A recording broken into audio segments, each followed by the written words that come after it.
By the way, one of the moments that everybody's talking about from last night, you guys, comedy and what this means is, here's Tony Hinchcliffe, which we've had him on the podcast. By the way, this guy is ridiculously talented. Yeah. He may be the best guy right now when he gets on stage and works the crowd and roasts everybody one by one. He's an insult comic and he's a roast master. God, the way he does it. That's who he is. What he did at the when he roasted Tom Brady, I thought it was amazing. Mm-hmm. But here's him at the event talking about an island, and I'll let him say it. Go ahead. A lot going on. Like, I don't know if you guys know this, but there's literally a floating island of garbage in the middle of the ocean right now. Yeah. I think it's called Puerto Rico. Okay. All right. Okay. We're getting there. Now, again, normally I don't follow the national anthem, everybody. Okay. Vinny, comedian. What are your thoughts on this? Okay, well, first of all, I love, and I call it what it is. It's fake outrage from the left. I mean, by the way, we didn't know the timing of it. I didn't watch the whole rally, but going up after the national anthem. Do you guys remember? I'm pretty sure you do, Dennis. Don Rickles does the Ronald Reagan roast, right? No, not necessarily the roast. He spoke in front of everybody. You know what he opened with? Webster, for all the young people that don't know, is a little person actor, a black little person actor from back in the 80s. Can you show the opening of this, Pat? What he says to him at the beginning? Sure. Show this, Rob. Listen to the opening line. I know this is a Republican celebration, but I have the honor of introducing a man who is so democratic, he picks on everybody equally, even a little kid like me. Mr. Don Rickles. What year is this? Oh, man. Vinny, you're not getting, what's he about to say right now? No. Can we play this? Yeah, you can play this. Listen what he's in front of the president. Okay, I'm watch. saying, Watch this. Watch. 1985, January 1985. Be funny. And look at the first line that you know that racial humor? Look what he says to this little kid. I think he was like 22 years old. First black kid I ever saw that'll definitely never play basketball. Okay, all right. Rob, stop that. First black kid I've seen that'll never play. What event is this at? He opened with that. Well, what event is this? Oh, this is at like 1985 inaugural ceremony for Ronald Reagan. He just became. Got it. So this is after the 49 states But he just became the president. This is in front of. We're talking about a different time, though, Vinny. You're talking from 84, 85 to now. You are in the most sensitive season of all time. So let me go back to it. Okay. Yeah. So, Tom, what Tony Hinchcliffe said on stage when he says, an island of, what does he call it? An island of. He said there's a floating island of garbage. Yeah. Oh, it's Puerto Rico. What do you think about it? Because just so you know, Trump's camp came out afterwards and he said, we don't agree with what he said. I don't know if you have this, Rob, or not.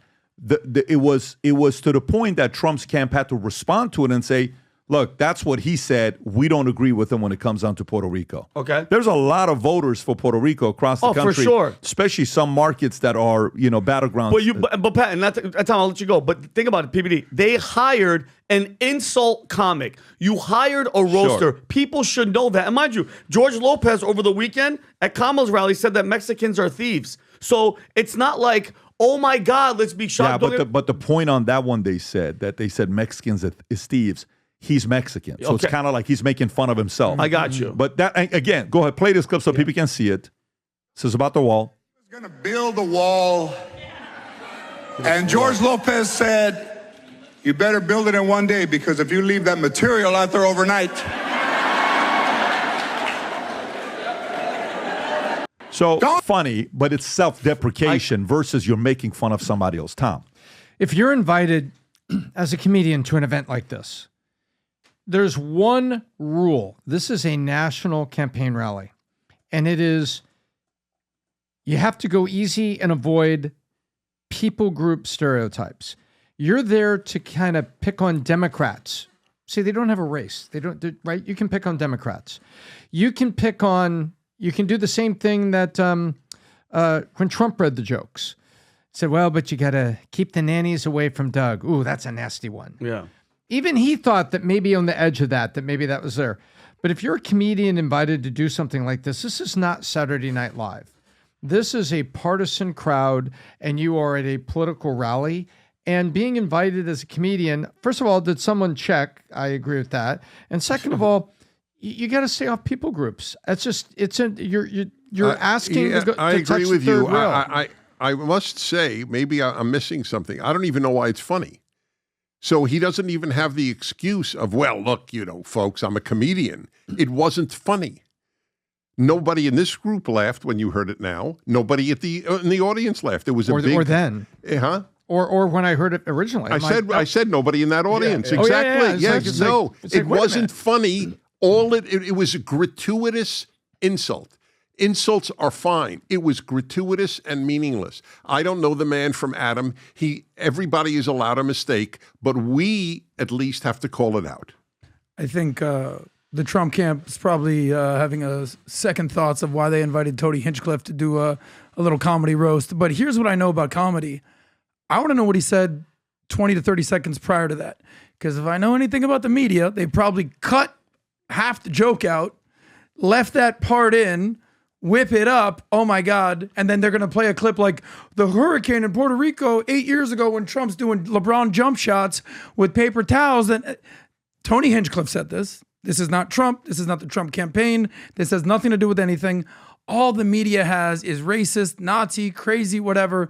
So they're trying to see what sticks, but nothing's sticking. And Tony Hinchcliffe, great comedian. This one failed. But I'd like to see what he said before Is this the whole thing? You have that? It is. Yep. I'm looking for 30 seconds before. Okay.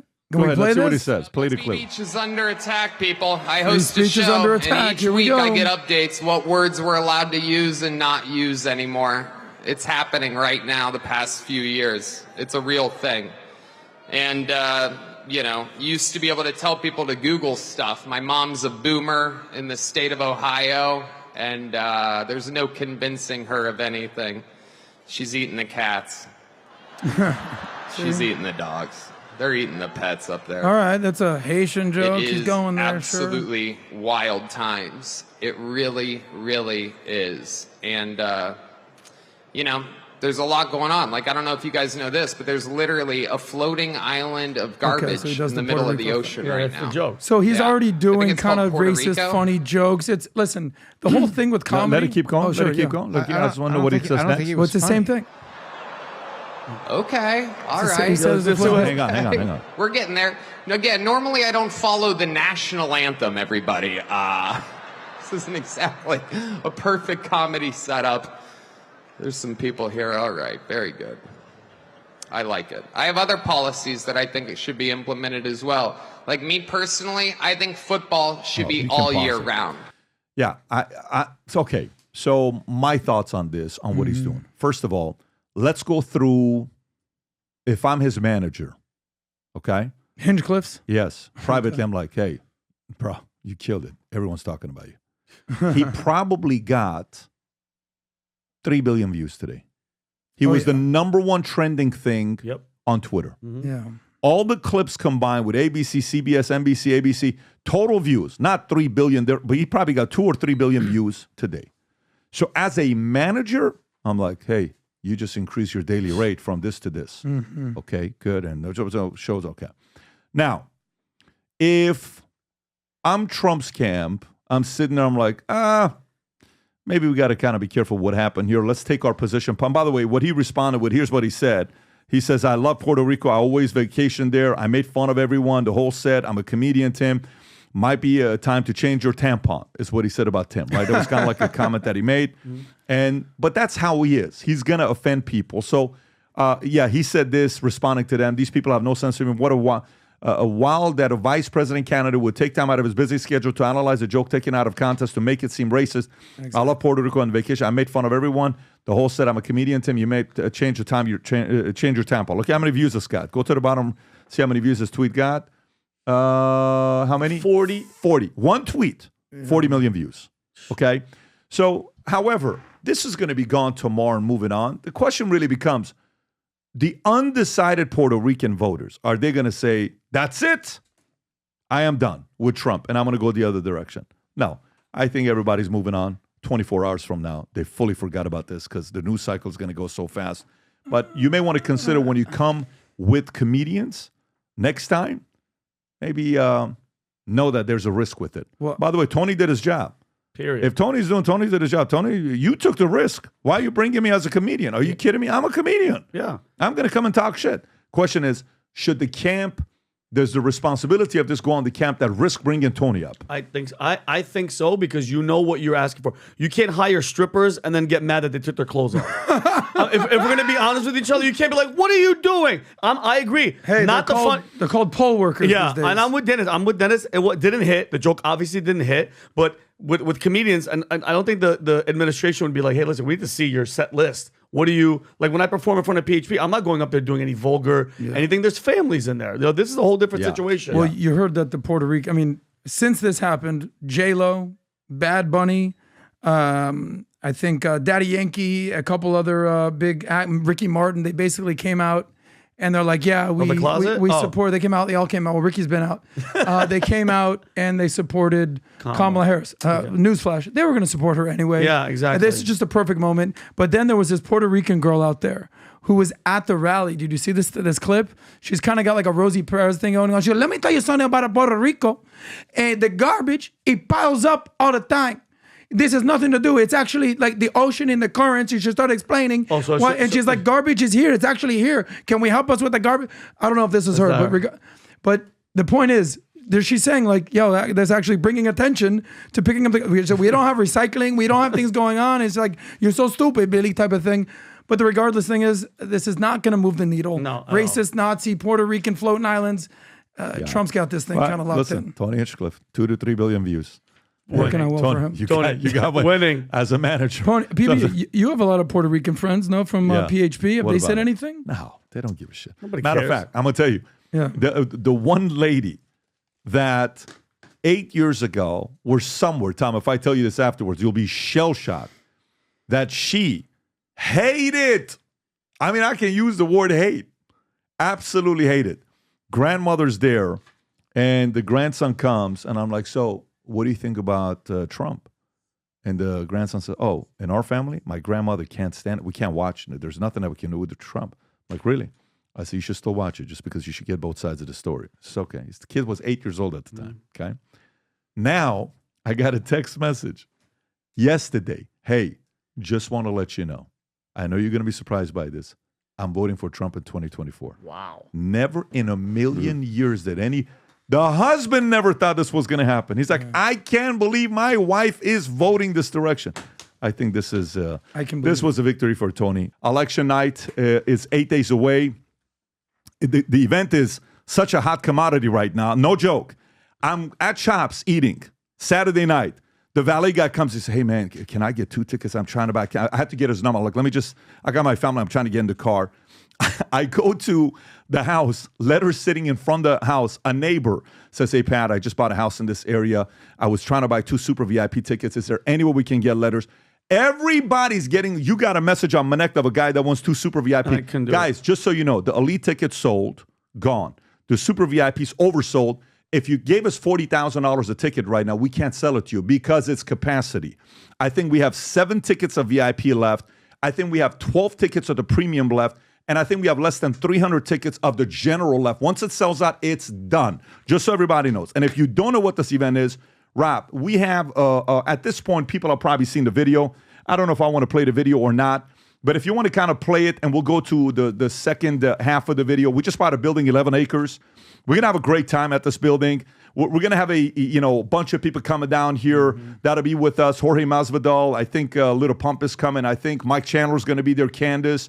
I think we have Emily Dave Austin Smith. That's going to be there. Emily Austin's going to be there. I think we got Vince, who Vince will be there. Vince Ellison will be there. We got a big lineup. Francis, Sammy, a bunch of people that you're going to know. Ryan Montgomery, a bunch of them are going to be there that night. We will start at 6 p.m. Gates will open. A lot of you guys will go to the Inner Miami. You'll get in a shuttle. It'll escort you over to us for security reasons. We're getting everybody to be secured. And then when you come here from 6 p.m. till 2 o'clock in the morning, we'll be together and we'll be live on the podcast. I have a feeling it's going to be the biggest live podcast worldwide on YouTube that will be broadcasting. And if you haven't yet bought a ticket for yourself, bring your family, bring your relatives, bring your peers. Let's spend that night together. Who knows how the results are going to be? Whatever it's going to be, we'll be talking about a lot of issues on what will happen post-election. So November 5th, go to $59.90 live, buy your ticket before it sells out, and don't connect and say, Pat, is there any way I can get a ticket? We can't sell you more because it's a number that we reach and we can't sell you anything else. And I'm telling you, I'm getting a message right now, left and right. If you enjoyed this video, you want to watch more videos like this, click here. And if you want to watch the entire podcast, click here.